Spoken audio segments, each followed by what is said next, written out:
cinta dunia berlebihan dan dengki. Aku tertutup selamanya ini karena aku dengki kepada Adam. Dan Adam masuk neraka. Adam dilempar ke dunia karena adalah buah-buah khuldi. Karena hasad, dengki, dan iri hati. Kalau ini apa namanya, Adam dan Hawa itu karena nafsu syahwat. Maka selamatkan umatmu dari dua itu. Ini bisa dibuka di Sunan Abu Dawud jilid 2 halaman 267. Ceritanya ada di sana. Jadi diantara untuk supaya imunitas spiritual kita ini bagus, hati kita ini tidak mudah sakit, maka jaga iri hati, dengki, Israel tadi. Jaga jangan sampai ada khiris, sintai. Jadi aku masuk tertutup karena aku kasar, dan Adam Hawa dilemparkan dari surga karena khiris, cinta dunia berlebihan. Itu penyakit. Nah, kalau kita bisa terhindar dari sifat, insya Allah beres. Itu yang mengantarkan kita tidak ikhlas. Itu nanti akan mengundang penyakit jengkel, nanti akan ada di situ, muangkelan ada di situ. Melihat istrinya jengkel, nggak enak. Lihat suaminya semua angkel, nggak enak. Karena cintanya dunia ibadah. Dulu sebelum tak nikah sampean buanten dulu saya. Dulu itu sampean itu lemah lembut loh, sekarang belakangan kok kayak begini. Karena setan mana ini? Muring-muring itu istri si setan-setan. Itu Bapak Ibu yang dalam hati aku. Berikutnya marah, godok dan syahwat. Ya. Syahwat itu nyintai sesuatu berlebihan, satu hal tapi berlebihan. Pokoknya hobinya sate itu berlebihan, kuliner tertentu berlebihan, itu namanya syahwat. Jadi hindarkan diri kita dari godok dan syahwat. Seorang sahabat bertanya kepada Rasulullah, "Ya Rasulullah, ajari aku satu pelajaran singkat padat yang mudah tak hafalkan." Jawab Rasulullah, "La taghdab, jangan marah." Besok lagi datang, "Sudah ya Rasulullah, aku tahu itu dan saya apa lagi yang jangan sampaikan padaku?" "La taghdab, jangan marah." Bosan aku begitu kok, jangan marah. Besok lagi juga begitu, "Ya Rasulullah, sudah hafal, sudah keluar kepala." Apa yang jangan berikan? "La taghdab, jangan marah." Baru sadar ternyata marah itu juga mengundang banyak penyakit. Kalau orang sudah marah, kehilangan kendali, kontrol, ngomong sauwe naik, ya beli, mengucapkan kotor-kotor yang asalnya tidak pernah. Bajingan barang itu. Uncuk. Aku nggak bisa mengerti. Sudah tidak terkontrol itu. Bisa kepada istrinya, bisa ke suaminya, pada anaknya. Kenapa suamiku marah-marah? Kenapa istriku marah-marah? Nah itu dan segera konsultasi kepada saya. Karena kalau marah itu kan kortisol naik, kortisol naik, adrenalin naik, serotonin, beta endorfin, melatonin, inkepalin, epinefrin, norepinefrin tidak terlepas oleh otak itu normal. Maka tidak ada ketenangan, tidak ada kebahagiaan, tidak ada kesenangan. Yang ada di sini sibuk, supel, jengkel, mangkel, dan Mau yang bodoh itu banyak cerita bodoh. Ini lebih dari bodoh. Bodoh itu diem aja. Ini enggak wis semuanya. Benda-benda sekelilingnya dipecahi. Nah itu karena adrenalin sudah naik. Kalau sudah demikian jangan dibiarkan ini. Enggak bisa kalau ke psikiater stop. Kali-kali karena depresi dikasih obat antidepresan. Ya, karena depresi itu bila berkepanjangan kan malah bahaya. Padahal sakitnya itu adalah sakit hati. Itu karena mungkin sholatnya ditinggalkan, mungkin posnya tidak pernah, mungkin cintanya pada dunia berlebihan tadi. Sudah hari-hari yang ada sini dunia profit untung sampai sholat Allahu Akbar muncul kono sakia. Karena sudah saking dibawa kemana-mana dunia itu. Ya. Jadi Bapak Ibu yang dirahmati Allah, jangan marah. Maka petinju, pesilat mesti diajari kemana menyulut kemarahan lawannya. Yang asalnya itu pakai teori menjadi tidak pakai teori, ngawur aja, ninjunya sudah energi habis, terkuras, baru sudah tinggal mentungnya. Kan begitu. Dan energi yang terkuras saat marah itu kan buat 75% itu energi habis terkuras saat kita marah. Maka Islam mengantarkan pada kita kalau tidak mau sedekah dengan tertawa, tabassumka biwajhi akhika wa sedekah.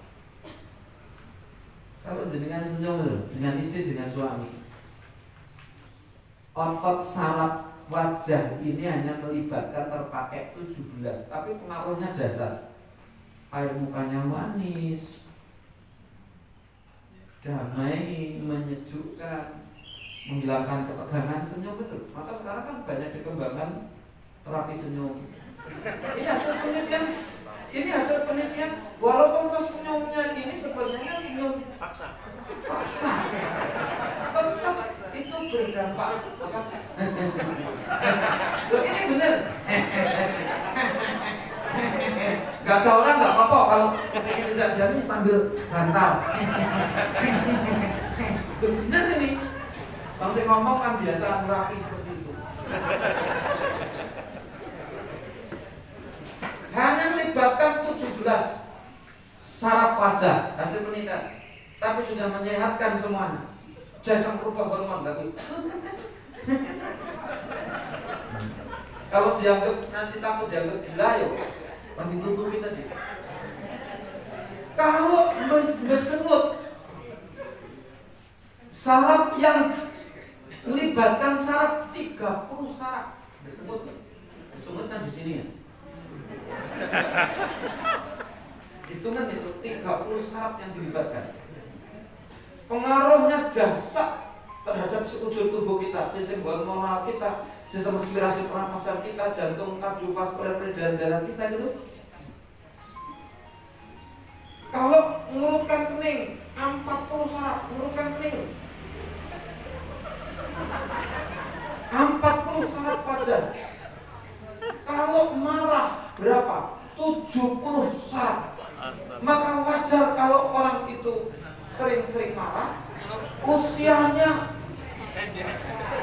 cepat tua dari asal kronologisnya. Usianya baru 30 tahun, tampak seperti 50 tahun karena sering marah. Seperti itu. Maka mengapa Rasulullah kata tabassamuka, tertawa kepada temanmu kalau kamu ketemu dengan temanmu. Jangan bersemut aja. Ya. Jadi Bapak dan Saudara yang dirahmati Allah itu betul. Just dengan demikian tutup itu iri hati, dengki, saya penyakit. Kita hidup di dunia ada tugas kekhalifahan. Lihat temannya senyum, senyumlah. Ikut terus senyum. Temannya nangis, ganti ubah untuk bisa senyum. Jangan dibalik yang senyum kita buat sakit. Tunjukkan kita bisa khalifatullah kita. Sehat bagi diri kita bagus. Jauh lebih baik bagus kalau kita bisa ikut menyehatkan orang. Selamat bagus, jauh lebih bagus kalau kita ikut menyelamatkan orang. Tenang kita bagus. Lebih bagus kalau ikut menenangkan orang. Jadi ada tugas individual, ada tugas sosial, ada tugas politis. Kita ada tugas makhluk sosial, makhluk politis. Gak bisa kita tinggal diam. Mesti harus ikut ambil bagian dalam proses hidup dan kehidupan kita ini. Maka tutup itu. Baca di kitab Irsyadul Ibad. Ya. Baca di kitab Irsyadul Ibad. Seorang alim ahli ibadah, ya, waktunya dihabiskan untuk ibadah. Ingat, kalau dalam satu kurun ada orang yang ahli ibadah dan dirinya itu soleh, setan tidak tinggal diam. Setan itu juga punya anggota MPR, DPR, ini benar. Jadi punya anggota, ada presidennya, ada rajanya, ada anggota MPR, anggota DPR, ada pimpinannya itu juga ada. Kalau ada seorang ulama yang punya pengaruh besar, bahaya, maka tak fitnahnya diri. Tak fitnahnya itu. Macam-macam sebenarnya orang soleh, bagaimana berbagai cara ditempuh untuk jatuhkan orang. Kalau MPR kita tidak, DPR kita tidak kok. Kepolisian kita juga tidak demikian kok. Presiden kita juga soleh kok. Wakilnya juga soleh. Tapi raja setan ini tidak demikian ya toh. Akhirnya dikumpulkan. Agendanya tunggal untuk mendapatkan konsensus. Bagaimana membunuh ini? Bagaimana untuk menjatuhkan si ini ulama ini? Kalau dia dibiarkan ahli ibadah ini berpengaruh, pengaruhnya besar, kita nanti tidak akan ada teman di neraka. Gak begitu banyak itu teman sahabat kita nanti di neraka. Kira-kira apa yang mesti harus kita lakukan? Dan angkat tangan. Tuhan, saya serahkan pada saya. Apa yang kalian lakukan? Nanti tak ceraikan dengan istri ini. Kalau sudah cerai dengan istri ini, nanti dirinya akan tak tawari perempuan biar zina. Yang satu setan, yang satu katakan update gitu. Ya, cara-cara seperti dan cara-cara kuno. Serang aku. Karena cara-caranya kayak gitu. Sekarang sudah nggak usah diceraikan aja sudah. Banyak cara yang lain kok. Nggak usah dibahas itu. Ya, akhirnya apa? Serahkan padaku. Apa yang? Rahasia. Akhirnya apa yang dilakukan? Pas raja itu punya putri satu, cumantin itu. Ada dua model orang hamba Allah ini. Yang satu ahli ibadah, hari-hari waktunya dihabiskan untuk ibadah, dekat pada Allah, takut pada Allah. Yang satu cinta dunia. Maka dimanfaatkan yang cinta dunia ini, dikoyakkan pikirannya. Maka kemudian gangguan pikiran, gangguan hati, sakit hatinya, resah, gundah, gulana, ngomong sendiri, tidak. Setan itu menyamar dirinya sebagai seorang ahli hikmah. Datangnya pada sang raja, ringkas cerita. Sang raja, saya baru ingat dan saya datang ke sini kepingin bantu putri sang raja yang sedang sakit. Di sanalah ada orang alim, dekat dengan Allah, waktunya dihabiskan beribadah kepada Allah, maka doanya banyak dikabulkan dan banyak terdengar. Setiap yang datang ke sana itu banyak terobati sembuh. Siapa yang tidak mau demi untuk kesehatan anak? Ringkas cerita, diajaklah ke sana untuk menghadap si alim, abid tadi, ahli ibadah tadi. Dibuatkan ramuan, diberikan, dibawa pulang, sembuh. Beberapa hari lagi, kambuh lagi, datang lagi si setan yang menyamar jadi alim tadi. Tuan, Kok sudah berkali-kali di bawah sana datang sembuh kambuh lagi. Gimana kalau diinapkan di sana? Ya silakan. Saya izinkan anakku untuk inap di sana. Bawalah lagi ke menghadap kepada sang Abid tadi dan menyampaikan, sang raja minta tolong, minta bantuan. Karena kalau di sini diobati sembuh, pulang kambuh. Mohon untuk diizinkan inap di sini. Imannya masih kuat. Gak mungkin aku ngobati yang bukan muhrimku, apalagi minta inap di sini, tidak mungkin. Sampaikan kepada sang raja, mohon untuk dimaafkan, karena aku takut sesuatu yang tidak diinginkan. Apa setan tinggal diam? Tidak. Kok weran ya? Setan itu tidak. Weran ya. Hati-hati kan. Diintip malam ketika sudah habis sholat tahajud tidak dikit, pikirannya kesana kemari. Masuk oleh setan di dalam pikirannya. Apa? Mengapa kamu tidak mengizinkan putri raja itu untuk inap? Mengapa? Kalau seandainya kamu itu takut ada sesuatu yang kalian tidak inginkan tersesat pada yang hak, kan dibuatkan kamar jauh dari rumahmu, kan tidak apa-apa. Nanti berikan minuman, ya nanti nggak usah lihat, sampean letakkan aja di depan pintu, di depan pintunya. Besok pagi setan datang lagi, yang menyamar jadi ahli hikmah tadi. Kemudian menyampaikan kepada si ahli Abid, sang raja, saya tetap mengharap kalau putrinya akan merawat inap di sini. Kalau tidak mau, alasan karena tidak punya ruangan dan takut untuk tersesat, sang raja juga mau buatkan kamar jauh dari ini, dan Tuhan kan bisa memberikan obatnya ini di depan pintu, nanti biar diambil sendiri. Loh, kok sama ya? Seperti yang tadi malam itu. Akhirnya ringkas cerita karena jamnya tidak mungkin berkepanjangan. Akhirnya bapak ibu dibuatkan ruangan. Pada hari pertama iman masih kuat, kemudian diberikan ramuan di atas itu. Malam diintip lagi oleh setan. Kalau sudah tidak mau tajudan aja ada. Karena sudah sambil ngantuk itu.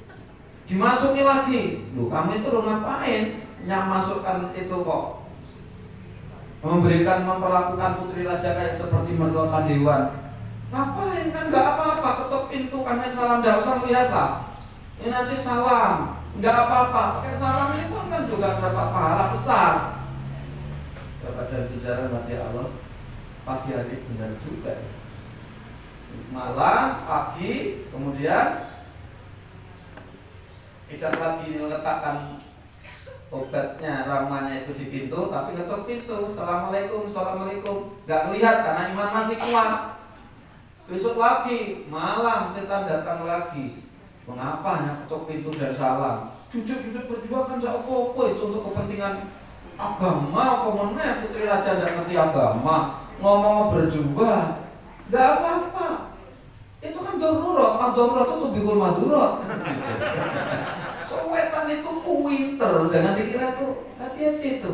Akhirnya benar, ketuk pintu, salam, duduk berjuang. Apa cukup di situ? Tidak. Malam ini pagi sholatnya kok malah muepet. Sudah subuh itu jam 3:30 kok. Apa jam 4:30 kok sudah jam 5 kurang apa? Jam 4:30 kurang sedikit kok sudah masih bangun tuh. Masuki lagi. Loh, ngapain kamu tidak senyum? Senyum itu kan tadi baru pengajian benar. Tabassamu biwajhika wa huwa shadaqah. Ya senyum itu sodako. Ketuk pintu, salam, senyum. Ketika senyum sudah mulai biasanya tertarik pada saya. Iya Pak ya ini tadi yang ahli ibadah tadi itu kok ya tertarik pada saya. Sudah mualam, dia itu lagi ngapain kamu duduk berdua? dipandang orang lain kan tidak pantas. Aja kalau manjenengan toh ibu ada. Gak mungkin lah kamu yang ahli ibadah bisa jalankan kayak begitu. Akhirnya benar juga ya, tarik ke rumah, ringkas cerita, hamil. Apa cukup di situ? Tidak. Aku ini sudah dikenal orang saleh. Kok lakukan itu? Setan masuk, bunuh aja. Nanti ngomong sama sang raja, mati karena sakitnya, dan kalian tahan sekali. Bunuh karena ngomong sama raja, kalau anaknya sudah alang kepalang tidak bisa diselamatkan, mati dalam keadaan karena sakit. Apa yang terjadi? Setan ngomong kepada sang raja, sakitnya karena dibunuh. Kalau bahasa sekarang diotopsi, tersangkanya adalah si Afif ini. Akhirnya apa? Jatuhi hukuman mancung. Ketika kepala di bawah, kaki diletakkan di atas tergantung, setan tinggal dia. Maukah kalian saya bantu? Terbebas dari ancaman hukuman mati oleh sang raja. Kalau orang sudah mati hidup itu, pain to being itu biasanya segalanya dijalankan itu. Rumput-rumput pun jadikan pegangan kan begitu. Akhirnya mau, tapi ada syarat. Syaratnya nyembah padaku. Tidak mungkin syirik. Nggak usah nyembah. Iktikadkan dalam hatimu bahwa kalian minta bantuan padaku. Akhirnya mau. Nah, akhirnya mau. Dan ketika sudah mau syirik, tetap ringkas cerita terjadi hukuman mati dengan membawa 3 dosa besar. Dosa pertama adalah dosa zina, yang kedua itu dosa membunuh, yang ketiga dosa syirik. Kurang apa? Nah, maka jangan sombong. Baru sholat tahajud 1 bulan sekali nih, sudah merasa surga itu, merasa sudah jangan. Maka kemudian diminta untuk ihdinas siratal mustaqim, ihdinas siratal mustaqim, ihdinas siratal mustaqim. Ya Allah, tunjuki kami jalan yang lurus, jalan yang lurus. Inilah bahayanya hati kalau sudah tergoda dan madallah tadi, cinta dunia tadi, maka dekati orang-orang yang soleh dalam pengertian sebenarnya. Sering datangi pengajian yang kayak begini jangan pernah. Tidak. Ya. Apalagi yang sudah pensiun. Ya. Mau ngaji sudah pensiun. Tapi alhamdulillah itu kalau tidak stres. Benar, kalau ada pengajian kayak begini tidak. Nah, kecil. Saya kira itu yang perlu saya sampaikan. Mudah-mudahan hati kita menjadi hati yang qalbun salim. Bukan qalbun maridun. Ya, bukan punya penyakitan. Kalau tak rentang masuk panjang, tapi tidak mungkin. Mudah-mudahan kita semua dimasukkan pada kelompok hamba Allah yang terselamatkan hatinya dari berbagai penyakit hati, dan hati kita bukan qalbun marid tapi qalbun salim. Maka terus dekati Allah, basahi bibir ini. Lebih baik suatu misal Bapak Ibu melatih, kalau malam jangan biarkan mulut lidah bicara, tapi biarkan hati yang bersuara. Diam aja, yang subhanallah adalah hatinya. Subhanallah, subhanallah, tidak usah diucapkan tapi dalam hati. Kalau kepingin selamatkan, seperti sering tak sampaikan termasuk pada pasien saya, seperti orang menembak burung. Orang menembak burung itu dari mana sih? Ini tidak mungkin ingat istriku mas, jangan burung gak kangen ya. Anakku bagian dakwahnya semua fokusnya ke sana. Artinya Allah. Kalau khusyuk itu seperti itu. Khusyuk di luar sholat, khusyuk di dalam sholat. Syekh Jabir, Ali Jabir, itu soleh, sorot matanya terlihat. Kan selalu begini. Artinya terisi itu hatinya penuh dengan zikir. Allah, Allah, Allah. Jadi kesana kemari kita ini jangan sosok nengok kesananya kemari. Ya di timur lah kalau ada. Tapi tetap hatinya itu kembalikan ke sana tadi. Allah, Allah, Allah, Allah. Sudah imunitas kita akan berubah. Ya, itu pesan saya, bukan yang terakhir. Dan besok masih ada kesempatan untuk lagi, insya Allah kedepankan akhlakul karimah, abaikan apa namanya itu, tarik itu perbedaan syariat. Itu saya ada kepentingan untuk membangun yang seperti itu. Mudah-mudahan kalau kita dosa diampuni, doa dikabulkan, minta diberi. Kalau sekiranya ada yang sakit disembuhkan, yang ada yang dililit hutang diberikan kemudian untuk melunasinya, sempit rezekinya dilapangkan, jika bodoh dipintarkan dengan penuh keberkahan, jika tersesat diberi hidayah, susah sedih dibahagiakan.